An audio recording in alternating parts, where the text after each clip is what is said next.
Okay, મૌલિક વિગતો સાથે જોડાયા તે બદલ આપનો આભાર. તો વિસ્તારના કોર્પોરેટર નિકુલસિંહ તોમર આપણી સાથે જોડાયા છે. નિકુલભાઈ, વીટીવી ન્યૂઝમાં આપનું સ્વાગત છે. અત્યારે મેઘાણીનગર વિસ્તારના દ્રશ્યોમાં જોઈ રહ્યા છીએ જ્યાં પ્લેન તૂટી પડ્યું છે.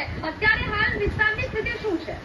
બહુ ખરાબ સ્થિતિ છે. પબ્લિક બહુ ગભરાયેલી છે. જ્યાં પ્લેન પડ્યું છે ત્યાં આજુબાજુ પબ્લિક રહેતી હતી ત્યાં પડ્યું છે. પબ્લિકને બી નુકસાન થયું છે અને પબ્લિક કેટલી અંદર હતી અત્યારે ખબર પડશે કે કેટલા લોકો છે, કેટલાને ગુજરી ગયા છે. બહુ દુઃખદ પરિસ્થિતિમાં છે અત્યારે. ત્યાં જ્યાં પ્લેન અથડાયું છે ત્યાં લોકલ પબ્લિકનો ઘર હતો, એક રેસિડેન્ટ હતું, રેસિડેન્ટમાં જઈને પડ્યું છે. ઓકે, નિકુલભાઈ, શું લાગી રહ્યું છે? મોતનો આંકડો વધી શકે? કારણ કે અત્યારે જે આગ લાગવાના દ્રશ્યો પણ અહીંયા સામે આવી રહ્યા છે. બિલ્ડિંગોમાં પણ આગ લાગી હોય તેવા સમાચાર એક બાજુ મળી રહ્યા છે અને પેસેન્જર ભરેલું આ વિમાન હતું. અત્યારે હાલ પ્રાથમિક માહિતી શું મળી રહી છે?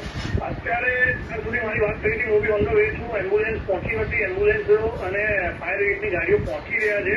એ બધું પહોંચી જાય. અડધો કલાક જેવું લાગશે આંકડા માટે.